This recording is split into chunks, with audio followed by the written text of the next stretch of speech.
So I'm gonna give you a little heads up about mountain laurel toxicity in ruminant animals. This includes deer.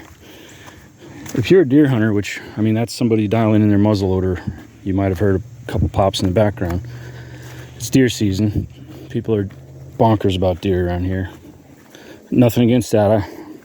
I was a deer hunter, and I was tending to a herd, kind of a secret herd, about a mile out in the woods that all my neighbors were eager to kill, and I was the one laying out their mineral and their feed spots and all this, and kind of, I don't know, taking care of them.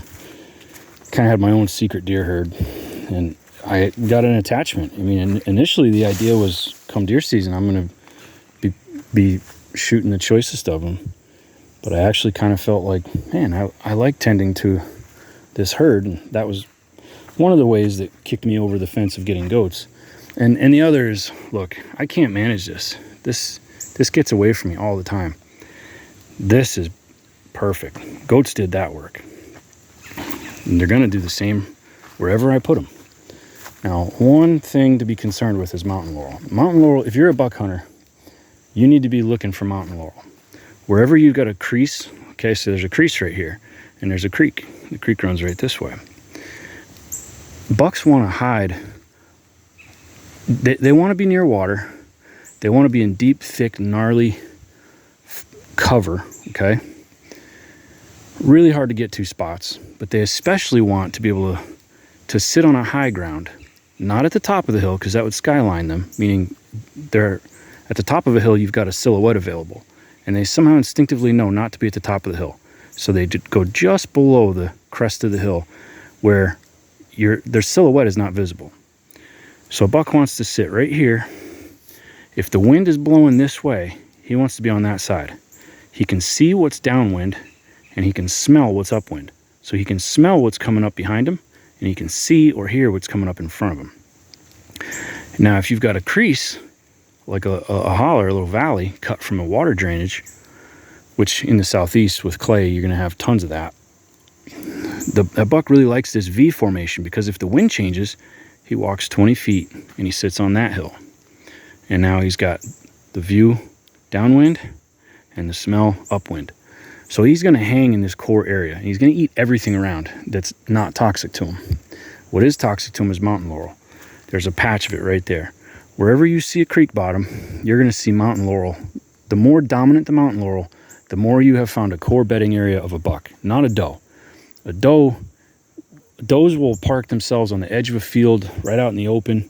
Bucks don't do that, especially not big rack bucks, because a big rack buck is one that has lived long enough to be absolutely reclusive, because he's a scaredy cat. He's paranoid. Every stick that cracks, every noise that he can't identify as a raccoon chirp, he gets up and he leaves.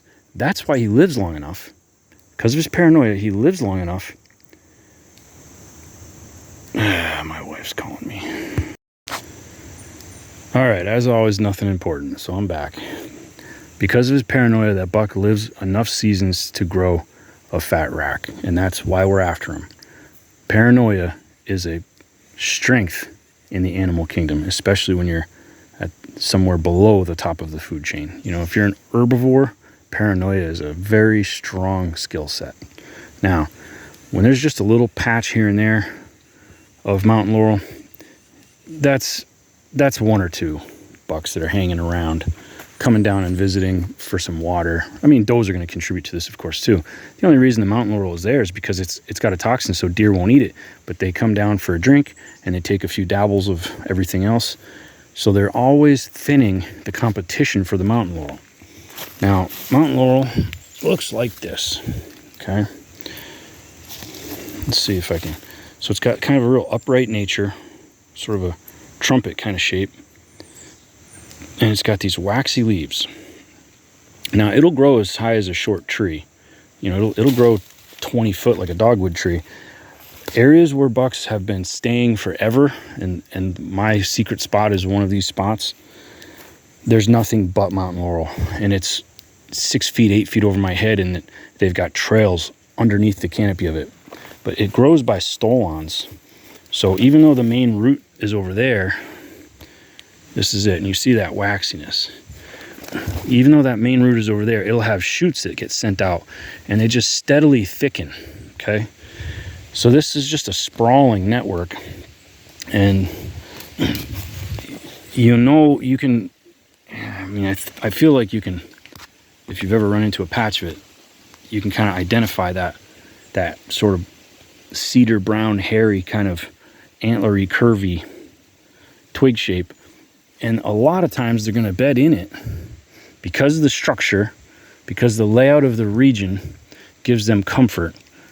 They're going to, and then because their diet eliminates competition, this stuff's going to grow up everywhere that they like to be. So they're naturally going to take shelter in it. And it keeps its leaves even through winter. So when you see this stuff browsed off, you've got too many deer and not enough feed. You know, if you go out during deer season, all of the deciduous plants have shed their leaves. So what can they eat? They can eat hard mass, or they can go find a crop field somewhere, or they can eat corn if somebody's baiting them. But this is one of the few things that's going to have green leaves on it in the winter.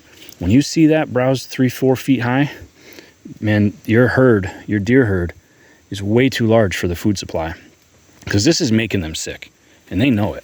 I think I zoomed the camera in, and there we go.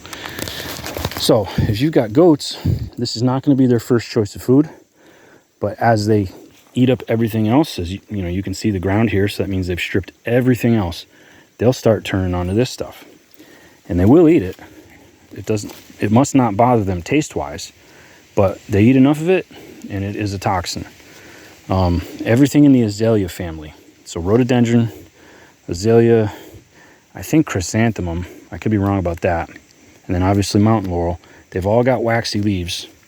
Now, the waxy leaf helps the thing to, it reduces the evaporative rate. So a waxy leaf plant can handle intensive sun and periods without rain, of drought. Now this is greenbrier, and it has a waxy leaf. I don't know if it's in that family, but deer love eating the leaves off of greenbrier, but I just think that there's not enough volume for them to ever really get sick from greenbrier. Goats eat the heck out of it too. But when you're talking about mountain laurel, there's usually quite a bit of it. So when you do have a goat that gets sick from mountain laurel, how are you going to know? Well, first of all, they're not going to be walking around like normal. They're going to stand there zoning out, just acting stupid. And if you notice green spats on the ground, just blobs of what looks like greenish diarrhea, you start checking your herd's butts to see who's sick, who's got the scours, and everybody's butts are clean and dry. And then you'll notice one of them's got green goop rolling down their chin. Okay, so what this is they have ingested enough greenbrier, chewed it all up, and now the toxin is sufficient. They don't vomit, but what they do is when the cud comes back up, instead of chewing and swallowing, they just slobber it out. They just drool all that cud out on the ground, and it's these green plops. How you solve this problem, first off, you got to get one of them syringes with the, a Tractor Supply, Co-op, wherever. They got syringes that have a metal tube with a bend in it and like a little steel ball on the end, so you're not poking anybody's throat. Get the biggest one you can, because your animal is going to be withering away, shrinking down, getting dehydrated. What you're going to want to do is make up water and activated carbon charcoal. Charcoal's got a high affinity, like magnetic charge to grab toxin particles, and it's got lots of surface area. This is why they put it down drunks' throats for detox. It's the same thing. You're trying to detox that animal before it's got so much toxin that it shuts its organs down or causes kidney damage or whatever else. So you're going to shoot that into their mouth. Just hook it in the side of their mouth. They'll be kind of gagging and chewing on it. Get as many syringes in there as you can. It's going to be it's just going to look like black water. It's tasteless. I drink it sometimes. If I got a stomach ache, I'll drink it. You're going to get as much of that into them as you can. A, for hydration. B, to absorb the toxin. And then you can Google around for, just search green goat vomit, and you'll come up with all kinds of these recipes of, vegetable oil and ginger and water. Me personally, I'm content to put a little bit of either Pepto-Bismol or milk of magnesia. The idea is to get water and magnesium back into them. That's electrolytes: water, salt, magnesium. I don't know, you could probably do Gatorade, although that might be too much sugar. Anyway, if you got green slurry coming out of them, it's mountain laurel. You need to cut that stuff out and beware of it. If you put a goat in a pen where there's mountain laurel, but there's plenty of food, they won't touch it. But as this food runs out, you hear your goat start yelling. When they start sticking their heads through fences, that's when they're going to start eating mountain laurel and be puking all over the place. So stay on top of it. Hope that helps. God bless. Happy hunting.